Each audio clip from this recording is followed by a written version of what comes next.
Online गेमिंगमुळे अनेक तरुण देशोधडीला लागलेले आहेत. त्याचं उदाहरण आणखी एक पाहायला मिळते. हा माझ्या हातात मोबाईल आहे आणि या ठिकाणी आपण बघू शकता की ट्रान्झॅक्शन किती आहेत. म्हणजे अगदी तुम्हाला असं वाटेल की बँक खात्यात हे पैसे टाकलेले आहेत, परंतु हे बँक खात्यात नाही, तर ड्रीम11च्या ॲपमध्ये हे पैसे टाकलेले आहेत. आणि त्यानंतर हा जो गेम आहे तो ओंकार राऊत नावाच्या तरुणानं खेळलेला आहे.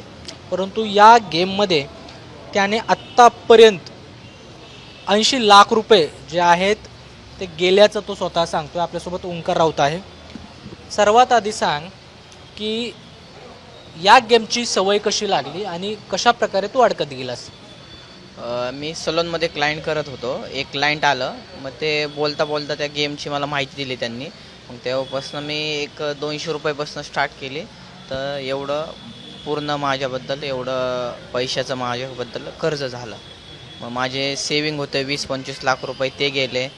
माझे पूर्ण सलोन गेलं पूर्ण. ह्याच्यामुळं महाराष्ट्रातले भरपूर तरुण बिघडायला लागलेले आहेत. त्याच्यावर सरकारने बंदी आणली पाहिजे. सर्वात आधी किती रुपये टाकले, त्यानंतर किती आले, परत किती टाकले? मी 200 रुपये टाकले आधी. मग मला 150 लागून आले, 350 आले. त्यानंतर मग येत 4-5 वेळेस आले. त्यानंतर पैसे जात मग लाख रुपये टाकल्यावर 50 येणार, 40 येणार. मग ते असं करत करत मग त्याची मला सवय झाली. मग त्यामुळं एवढं माझे पैसे सेविंग होते ते गेले. लोकांचे उसनं घेतले होते, हात उसनं, ते पण गेले. मग तेवढं झालं माझ्याबद्दल. मग त्यामुळं म्हणलं आवाज उठवावं, ते बंदी करावं. ड्रीम11 हा ॲप भरपूर अजून दौंडमध्ये भरपूर जणांवर कर्ज झालं आहे. दौंड सोडून भरपूर जण गेलेले आहे. त्याबद्दल माझे 2 आणि सावकारकी बी भरपूर झालेली. त्याबद्दल आवाज उठवावा माझं हे म्हणणं आहे. कधीपासून किती वर्ष झालं खेळतोय हा गेम? 7 वर्ष झाला हा खेळतोय. 7 वर्ष. हो. ते भिंगरी गेम आहे एक चक्री म्हणून. ते त्याच्या नादी बी एक आमच्या इथले 2-3 व्यक्ती आहेत. त्यांनी एक जणांनी 2 करोड घालवलेत, एक जणांनी 50 लाख घालवलेत. तर त्यांची नावं नाही घेऊ शकत, पण त्यांच्यावर बी कर्ज झालं आहे. भरपूर जण असे उदाहरण दौंडमध्ये, करमाळ्यामध्ये. ड्रीम11 जो गेम आहे त्यामध्ये आत्तापर्यंत तुझे किती पैसे गेलेले आहेत, किती कर्ज झालेलं आहे? कारण ट्रान्झॅक्शन बघितले अगदी 8,000, 2,000 पासून ते 22,000, 30,000 ट्रान्झॅक्शन आहेत. माझे एक 70 ते 80 लाख रुपये टोटल माझे गेलेले आहे. आणि ह्याच्यामुळं म्हणजे मी सावरलं. माझ्या जागी दुसरं कोणी नसतं सावरलं. 80 लाख रुपये गेलेले माझे. आणि ह्याच्यातनं काय सरकारला एवढीच विनंती की ह्यांनी बंदी घातली पाहिजे ह्या ॲपवर.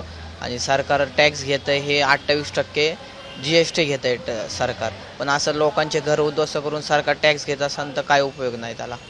नाही, परंतु आता तुला सर्वात आधी किती रुपये लागले होते? तू म्हटलास की मी 150-200 रुपये आले तुला. त्यानंतर तुला वाटलं नाही का की कुठंतरी संयमानं खेळलं पाहिजे? कारण तू 10,000, 20,000, 30,000 असे पैसे टाकतच गेले असत्या बँकेच्या अकाउंटमध्ये त्या ड्रीम11च्या. आधी 350 आले मला, 150 रुपये एक्स्ट्रा लावून आले. मग मी 500 लावले, मग 1,000, 1,500 आले. त्यानंतर 5,000 लावले, मग ते जात गेले. मग कधी 10 दिवसातनं एकदा 2दा आले. मग दुसरं ऑप्शन नाही साधन पैसे कमवायचं. मग मेहनत करून करायचो, पण एवढे लोकांचे कर्ज झाले. मग मी त्या आहारी गेलो, गेमच्या आहारी गेलो. आता काम काय करतो आणि किती रुपये कमवतो महिन्याला, वर्षाला? मी सलोनचं मेकअप, हेअरस्टायलिस्ट करतो. माझ्याकडे चांगले व्यक्ती येतात हेअरस्टायलिस्टला. आणि एक मी महिन्याला 40,000 ते 50,000 रुपये कमवतो. हो. काही क्रिकेटर जे आहेत त्यांची देखील हेअरस्टाईल केलेली आहे, हेअरकट केलेला आहेस? हो. मी म्हणजे 5-6 व्यक्ती इंडिया टीमचे बी प्लेयर आहेत. ते आपले म्हणजे चांगले, त्यांनी माझं चांगलं काम आहे. ते हेअरकट मी बी त्यांचे हेअरकट हे क्लायंट करतो त्यांचे बी. तुला कधी कळलं की नाही आपण यात अडकत चाललोय, फसत चाललोय आणि बाहेर निघलं पाहिजे? एका फ्रेंडनी जीव दिला. मला वाटलं येईन 2 पैसे. एक वानवडीचा फ्रेंड आहे माझा, विजय जगताप. त्याने जीव दिला ह्याच्यामुळेच, ड्रीम11मुळे. मग मी म्हणलं आवाज उठवला पाहिजे. आपलं बी काही झालं नाही आहे, दुसरं अजून कुणाचा जीव नको जायला. त्यामुळे म्हणलं आवाज उठवायला पाहिजे. मग आपण आवाज उठवायला लागलो. कधी तू नैराश्याच्या गर्दीत गेलास? कधी तो तसा विचार केलास कधी? हो, आलते 2-3 वेळा विचार, पण मी स्वतःला सावरलं. मी म्हणलं करून दाखवू शकतो मी, लोकांना परत ह्यातनं उभं राहून दाखवू शकतो. मग मी परत हिमतीने काम करन आणि नीट लोकांचं पैसे फेडून नीट काम करून दाखवून महाराष्ट्राला मी एक व्यक्ती कर्ज झालं तरी त्यातनं सावरू शकतो आणि काम करून दाखवू शकतो परत. किती कर्ज आहे आता सध्या तुझ्यावर? एक 40 ते 45 लाख रुपये कर्ज आहे. आता कसं फेडणार वगैरे काय? काम करून मेहनत करून लोकांना सांगून मी काम करून फेडणार. आता तुझा मनावर संयम आहे का? कारण तू अगदी जुलै महिन्यापर्यंत ड्रीम इलेव्हन खेळायला दिसतोयस. हो, आता संयम आहे. आता 1-2 दिवसामध्ये मुंबईला जाणार, मुख्यमंत्र्यांना निवेदन देणार. तिथं काही गरज पडली तर उपोषणला बी बसणार तिथे मंत्रालयाच्या तिथे. आणि जेवढे जण हरलेत, काय काय झालंय सगळ्यांना घेऊन निवेदन देणार मुख्यमंत्र्यांना, विरोधी पक्षांना, सगळ्यांना, आणि आवाज उठवणार. काय आहे? तुझी मागणी काय आहे?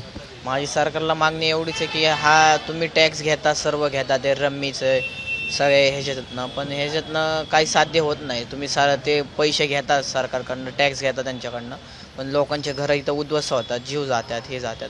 त्याचा उपयोग काय? संसार उद्ध्वस्त होतात, लोकांचे आयुष्य बर्बाद होतात. तेवढंच हे मागणी बंद करायला पाहिजे, बॅन आला पाहिजे. आता यातून सरकारला भरमसाठ जो कर आहे तो मिळतोय. खरं तर अनेकदा काही नेत्यांनी यावर बंदी आणण्याचा प्रयत्न केलाय, परंतु बंदी घातलेली नाही. त्याविषयी तू काही मागणी करणार आहेस का?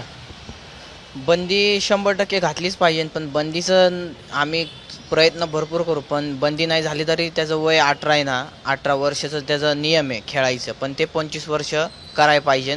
म्हणजे ते 25 वर्षापर्यंत तरुण मॅच्युअर्ड होतं, हुशार होतो, त्याला कळतं, समजदारपणा होतो. त्यातनं त्याला समजदारपणा निघेल. 25 वर्ष त्या नियम अटीमध्ये केलं पाहिजे, एवढी मागणी आहे. ओंकार, ज्यावेळेस तू हे सगळं खेळत होता त्यावेळेस घरातील व्यक्तींना या गोष्टी माहीत होत्या? तुझे आई असतील, वडील असतील? घरच्यांना माहीत नव्हतं माझ्या, मी लपून करायचो. घरच्यांचा म्हणजे घाबरत होतो मी घरी, आई वडिलांना, त्यांच्या इज्जतीला घाबरत होतो, हे करत होतो मी. 1.5 वर्ष कुणाला सांगितलं नाही मी. माझे फ्रेंड होते त्यांना बी सांगितलं नाही, पण नंतर जे तोंडावर आलं मग मी सर्व सांगितलं. मग मला घरी बी जाता आलं नाही, आईवडिलांची बी इज्जत गेली, भरपूर झालं, समाजाची इज्जत गेली. पण आता आवाज उठवला पाहिजे आणि ह्यातनं मी लढा देईन. तरुणांना काय सांगशील? कारण तुझ्यासारखे असंख्य तरुण जे आहेत ते ड्रीम इलेव्हन असेल किंवा ऑनलाईन गेमिंगच्या जाळ्यामध्ये अडकलेले आहेत, दिवसेंदिवस ते अडकत चाललेले आहेत. तुम्ही मेहनत करा, काम करा, शिका, तो पैसा टिकेल. हे आत्ता एवढं उदाहरण आहे अख्ख्या इंडियामध्ये. कोण त्यातनं जितून रम्मी म्हणा, ड्रीम इलेव्हन म्हणा, अजून ते भिंगरी म्हणा, त्यातनं कोणी पण जितून मोठं झालेलं नाही आहे. एक बी उदाहरण नाही आहे. पण जेवढे हरलेले तेवढेच उदाहरण येतात समोर. लोकांचे आयुष्य बर्बाद होतात, उद्ध्वस्त होतात. ह्यातनं बाहेर निघलं पाहिजे आणि बंदी घातली पाहिजे. सरकारला एवढी विनंती आहे, एवढीच मागणी करतो. मुख्यमंत्र्यांना बी एवढीच मागणी करतो की बंदी आली पाहिजे एवढी. हा दौंडचा ओंकार राऊत आहे. गेल्या 7 वर्षापासून तो ऑनलाईन गेमिंगच्या जाळ्यात अडकलेला आहे. ड्रीम इलेव्हन खेळायचा. अगदी त्यानं 100, 150, 200, 300 पासून केलेली सुरुवात 40,000पर्यंत येऊन थांबलेली आहे. आत्तापर्यंत त्यांनी 80 लाख रुपये यामध्ये घातलेले आहेत. त्याला काही पैसे देखील आलेले आहेत, परंतु त्यापेक्षा दुप्पट जे पैसे आहेत त्याचे गेलेले आहेत. त्यामुळं त्याच्यावरती 40 ते 45 लाख रुपयाचं कर्ज देखील झालेलं आहे. त्यामुळं शासनानं कुठंतरी यावरती बंदी आणावी अशी जो मागणी आहे तो ओंकार करताना दिसत आहे. शासनानं देखील विचार करण्याची गरज आहे, कारण पिंपरी चिंचवडमध्ये देखील अशीच एक केस, असं जे प्रकरण आहे ऑनलाईन गेमिंगचं ते समोर आलं होतं. त्या ठिकाणी देखील त्या तरुणानं 80 लाख रुपये गमावले होते. त्यामुळं त्याचं अगदी घरातील जी शेती आहे, वाहनं आहेत, ती देखील विकावी लागली होती आणि त्यानंतर अनेक ठिकाणाहून त्याला कर्जानं पैसे घ्यावे लागले होते. असं असंख्य जे तरुण आहेत ते अशा प्रकारच्या ऑनलाईन गेमिंगमध्ये अडकत आहेत. त्यामुळं प्रशासनानं यावरती गंभीर दखल घ्यावी आणि या गेमवरती बंदी आणण्यात यावी अशी जी मागणी आहे ती ओंकार राऊतनं केलेली आहे. कॅमेरामन गोपाल हरणेसह कृष्णा पांचाळ, मुंबई तक, पुणे.